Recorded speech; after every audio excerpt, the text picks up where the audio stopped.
Yung kapitbahay namin mga palangga, oh, nandoon. Para ikat yung damo. Kasi sobrang haba na nila.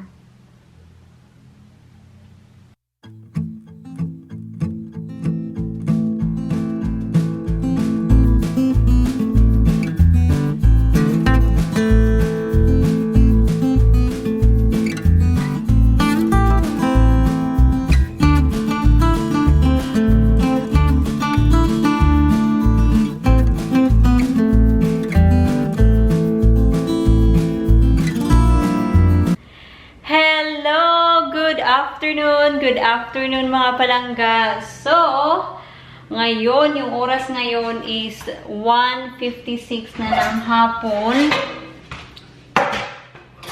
So, ipipreheat ko lang yung oven natin sa pinaka low na temperature. So, ito yung hapunan natin mga palangga. So, chicken. Whole chicken. Minarinate ko na siya for almost 24 hours na. And then, yung marinade niya, nilagyan ko lang siya ng soy sauce, garlic powder, and onion powder. Yun lang. Wala nang pa-char-char. Wala na siyang pakimi-keme ba. Yun lang. Sobrang simple.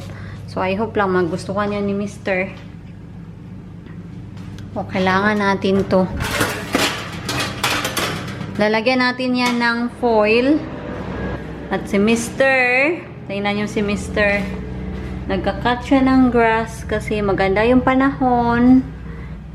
At ang laki na ng talong natin mga palangga, oh. They look healthy naman, diba? And yung lemongrass natin, nakikita ko na buhay talaga siya. Mostly itong gitna. Hindi ako sure sa likod kasi parang namatay. Yan, oh. Parang patay siya. Pero dito sa harap, yung ito, sa gilid, I'm not sure. 50-50 ako dito kasi green pa yung top niya, oh. Pero wala namang sign na merong new shoots. So, I don't know if patay ba or buhay. Pero yung, tingnan nyo yung ginger natin mga palangga. Yun na, meron na siyang parang, ano ba, umuusbong na. Meron ng umuusbong sa kanya. Nasasayahan ako dito kasi kahit pa paano, meron akong parang Filipino side sa bahay natin ba.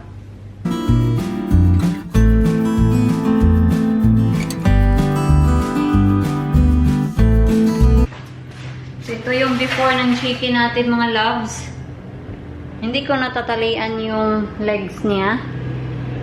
I will just leave it as it is. Yan, oh. Yan. So, lagay na natin siya sa oven. A few minutes later. So, ito na yung first check ng chicken natin. Be careful. Ipi-flip over namin siya. Yan. Thank you. Aware now, you said. Smells good, sweetheart. Honey!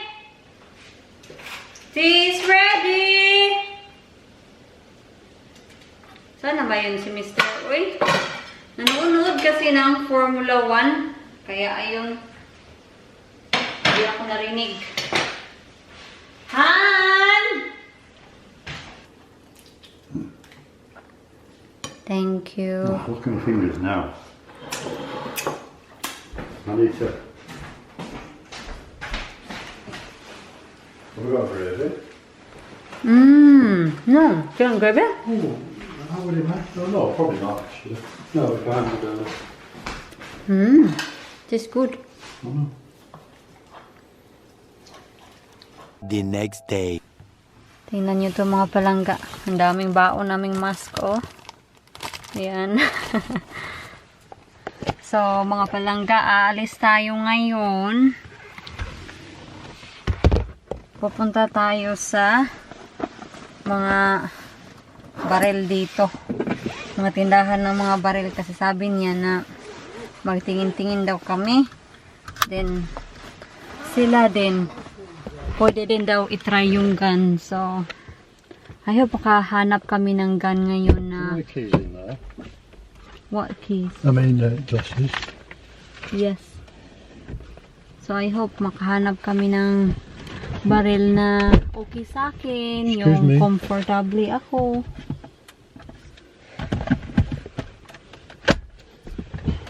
That's it. You ready?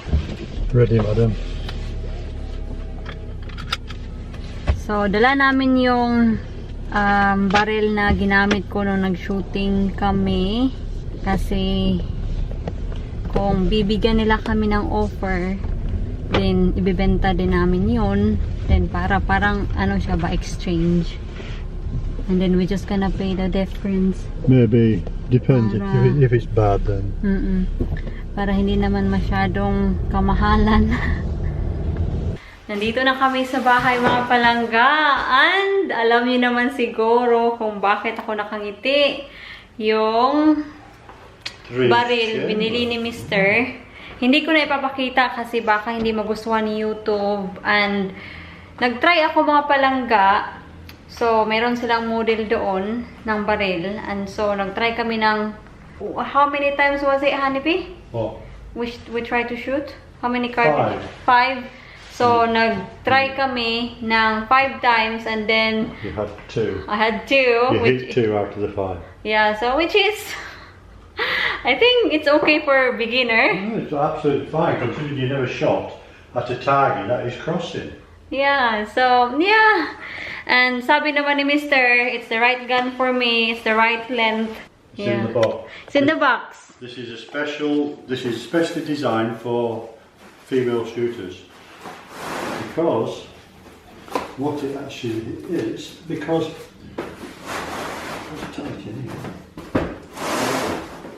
female shooters are actually different shape to men. So certain parts of the thing needs to be different. Yeah. As in, like, you know, especially when you with your breast, if you've got big breasts, the angle at the end of the gun has to be of a different angle, so it doesn't actually punch in to the woman's breast, basically, because it can. Yeah, so that's Would the... you like to do the reveal? No, I don't show them because the YouTube might not like it, sweetheart. So, that's it. That's the case. So, yun lang yung ipapakita ko mga palangga. Browning. Yeah, so that's it. Whoa. Whoa. Pupunta lang kami kay Benan mga palangga. Hala, ngayon ko lang napansin mga palangga. Tingnan nyo yung jacket ko. May oil siya.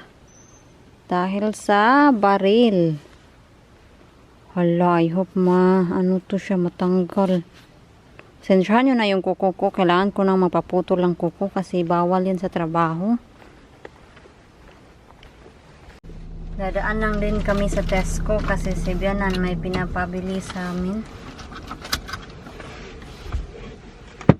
Oh, you wearing one of them? Are you not wearing? No, honey. Just... Oh, Where's yours?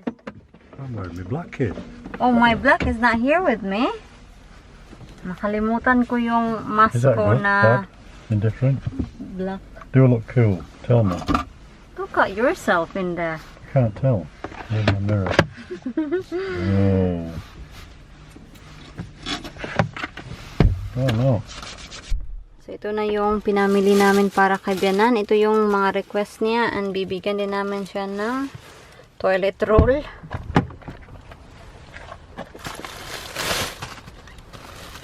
Thank you.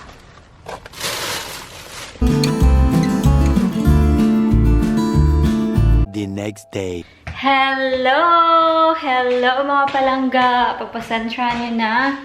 Itong vlog na to mga palangga is composed of different days and different dates. Kasi lately, nagbablog na lang ako pero walang parang ending ba? Walang ending. So anyway, mga palangga, nag-request si Mr. na pwede ba daw gumawa ako or kung meron ba daw akong time para gumawa ng cheese and onion pie. And of course, sinabi ko yes. I will make you one. So, ito. Meron tayong onion dito and cheese. Kailangan na din kasi natin gamitin tong cheese na to kasi may expired na siya next month, 13th of August. And kanina mga palangga, gumawa na ako ng pastry para maka-rest yung pastry natin. So, ito turn on ko lang yung oven natin. And ito yung pie dish na gagamitin natin. Yung pinakamalaki. So, hihiwain lang natin to. Ang laki-laki nito mga palangga. Papaiyakin na naman ako nito ba?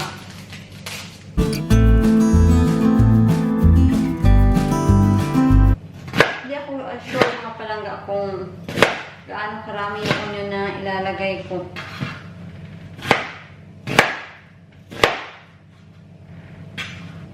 Si Mr. mga palangga, meron siyang trabaho sa kanyang workshop. Sobrang busy. So, yung pagkahiwa ko sa onion, medyo malaki. Yan o, ganito. So, kukuha lang tayo ng pan. And then, lalagyan natin ng kaunting butter. Then, tapos, lulutuin natin to. Half cook lang. Kumuha ako ng more onion just in case. Pero just in case lang, hindi ako sure kung gagamitin ko ba yan or hindi. So, butter. Ito, gagamitin natin to pero hindi ko siya lulutuin. Oops. My sister is online. Namimiss ko na talaga yung family ko mga palangga. Pero, yun na nga, tiis-tiis muna. Kasi meron pa ding pandemic. Nagsisimula na mag-melt yung butter natin mga loves. So, ilalagay na natin yung onion. Tinutusok-tusok ko yung onion mga palangga para maghiwalay sila ba.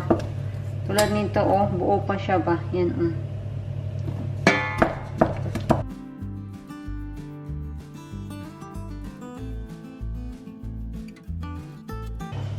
lalagyan ko lang siya ng kaunting plain flour. Tansya-tansya na lang talaga mga palangga. Lalagyan natin ng kaunting milk.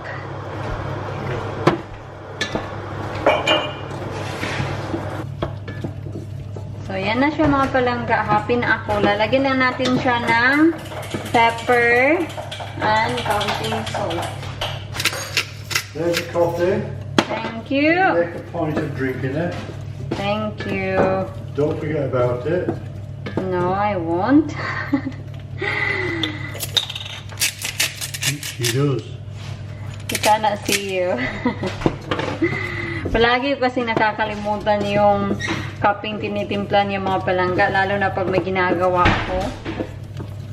Kaya ayun, nire-remind talaga niya ako.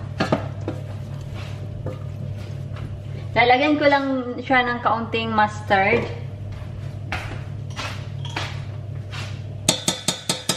Yan. Sobrang kaunti lang. Para naman magdagdag siya ng flavor. And tapos, i-add ko yung rest ng onion. So, yan na.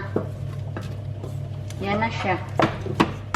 So, ngayon naman, mag-move on tayo sa ating pastry.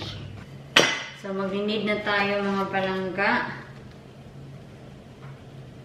Malaki yung pastry na ginawa ko kasi kung may matitira, then, gagamitin natin. Gagawa tayo ng pastis. So, manood na lang kayo mga palangga.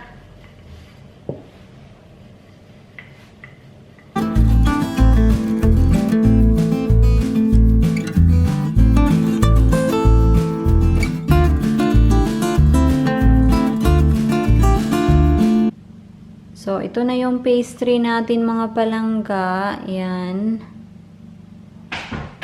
So, tutusukin lang natin siya dito. Yan.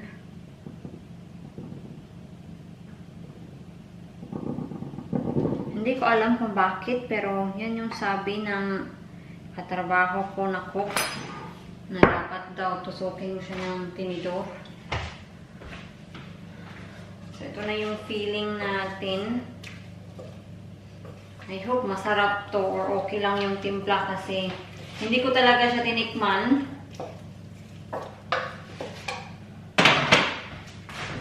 Hindi ako sure mga palangga if yung dalawang pakete ng cheese gagamitin ko pa o hindi. We'll see na lang. Yeah, we'll see. Itong type ng cheese na kasi na ito is crumbly siya. Yan o. Papasensyahin na talaga. Nakikita niyo ba ako? I think nakikita niyo ako mga palangga. Lagay tayo ng cheese sa base. Then hahaluan ko din siya ng cheese dito. Para mas bongga. Then, haluin. Then, ilalagay ko na siya.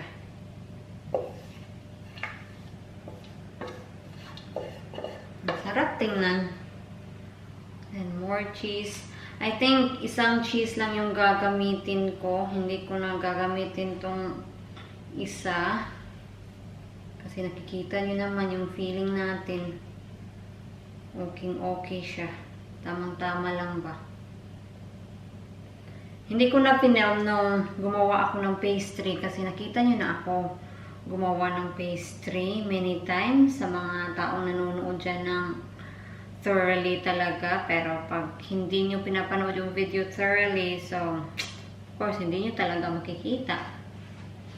Lalagyan ko lang siya ng kaunting cheddar cheese.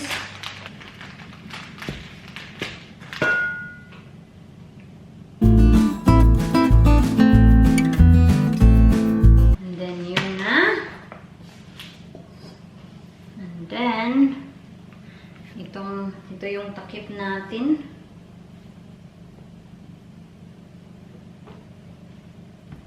Tamang-tama lang siya mga palangga. In fairness, pinapagulungan ko lang siya ng rolling pin.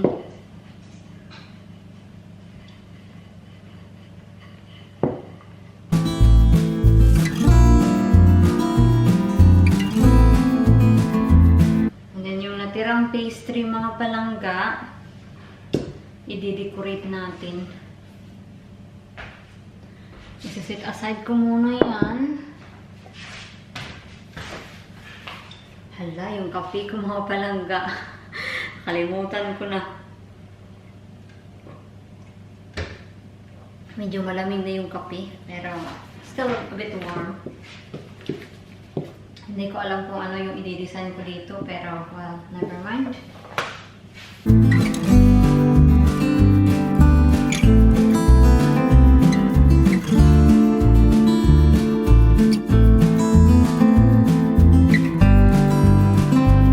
So, ito na yung design ng ating pie mga palangga. I don't think na na-achieve ko yung gusto kong i-achieve, pero I try naman. So, para siyang may roast dyan sa gitna. Diba? Yan. So, i-egg wash ko lang siya mga palangga ha.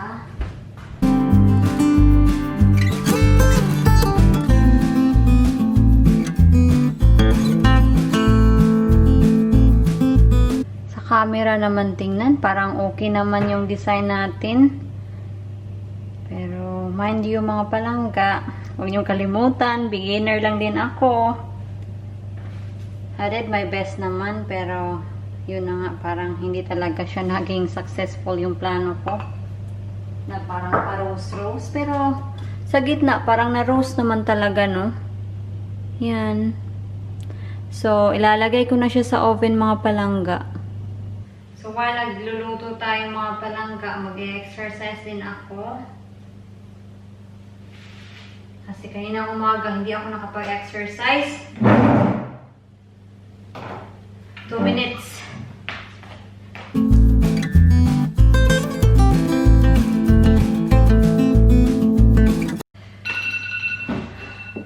Ang sakit.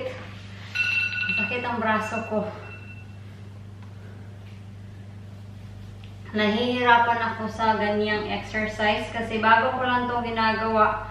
And kung napapansin yung mga palangga, tabain talaga ako dito. So, tinatry ko na mag-exercise ng ganoon para naman magkamuscle tayo dito at hindi taba. Pero yun na nga, ang sakit. 2 minutes lang, sumasakit na yung dito ko. So, keep going lang tayo. So, ngayon naman mga palangga, gagawa tayo ng salad para kay Mr. Hindi ako magsasalad, magpapas muna ako sa salad kasi gutom ako mga palangga. Ayaw ko kung kumain ng salad kasi sobrang healthy siya para sa akin. Oops! Titingnan natin yung ating pie, mga loves. Chinik ko na siya actually kanina and it's doing well. Wow! Tingnan nyo to. Hindi ako sure if luto na ba yung pastry natin. Pero it's looking nice. Lalagay sa dito. Yan. It's looking nice mga palangga. Well, for me ha. Para sa akin, maganda siya tingnan. So, yan. O, diba? I think mga palangga, para sure, ilalagay ko muna siya sa oven for another 3 minutes. Anyway, continue tayo. It's looking good naman, diba? Pero yun na nga, hindi ako sure kung yung ilalim luto na ba kasi yung bottom pastry natin medyo may pagka-thick siya.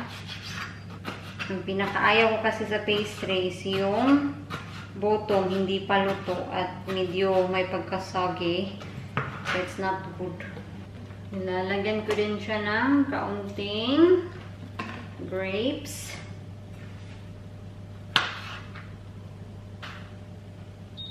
Oh, gosh, ang bilis ha.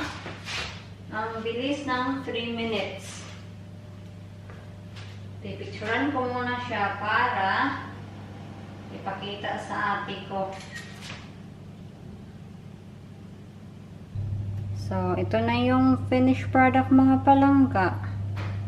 Yan. I think very similar lang kanina, diba?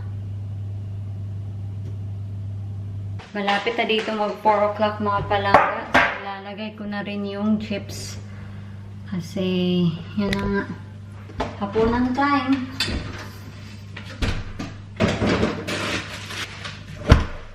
Yan lang. Hindi karamihan yung fries yung nilagay ko. Kasi, yun na nga, magsasalad pa si Mr. And I'm pretty sure na yung portion niya sa pie, lalakihan niya.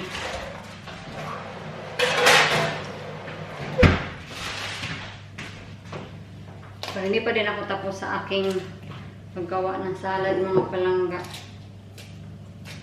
Lalagyan ko ng 2 tomatoes yung salad natin.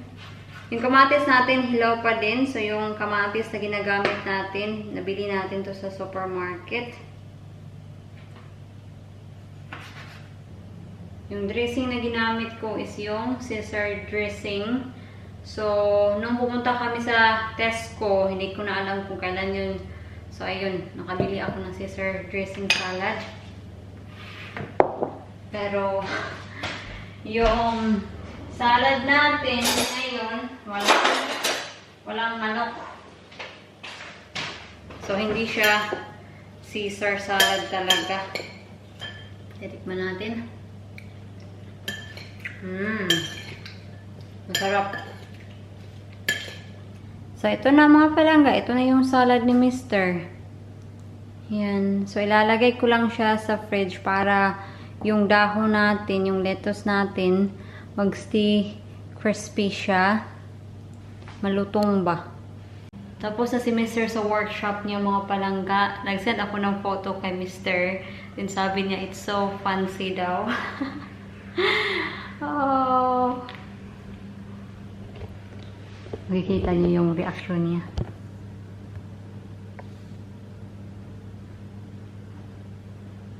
Tingnan niyo yan. Ang daming toilet roll. Kasi pag binili mo kasi siya, 40 roll. Is it 40 roll? What? How many roll? 40? 40? Yeah. So enough there to last. For a year. An army room. Look at this pie. Whoa. You've been watching too much TV, haven't you? What? Making fancy pie like this. Yeah. I can tell. I hope it's okay. It's nearly ready, sweetheart. Probably Yeah. 5 minutes. I'm ready. Okay. That's why I come in. Oh. Smell it in the workshop. Okay, put the dogs in. Come on, puppy. I-check lang natin yung price. Yeah, yung price natin, ready na siya. So, mag-wait lang tayo ni Jen para hiwain to.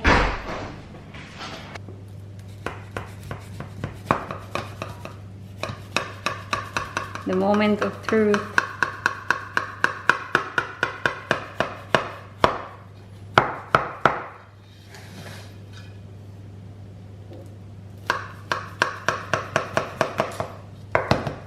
You eating it by quarter?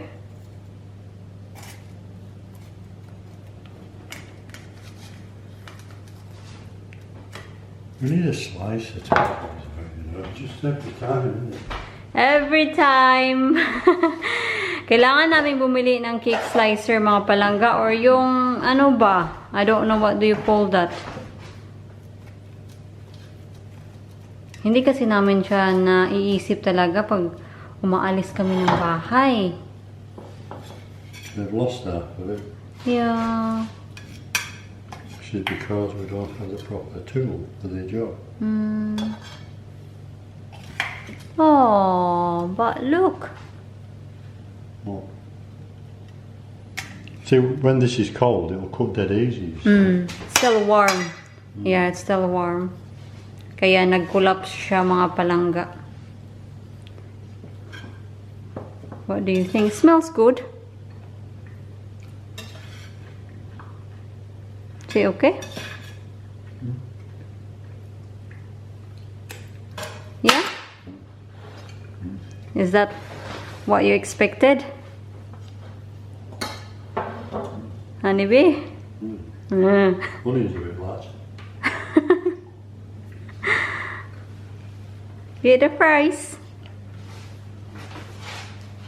So, yan na. Tea time! Tea time! Manonood muna kami ng TV, mga loves.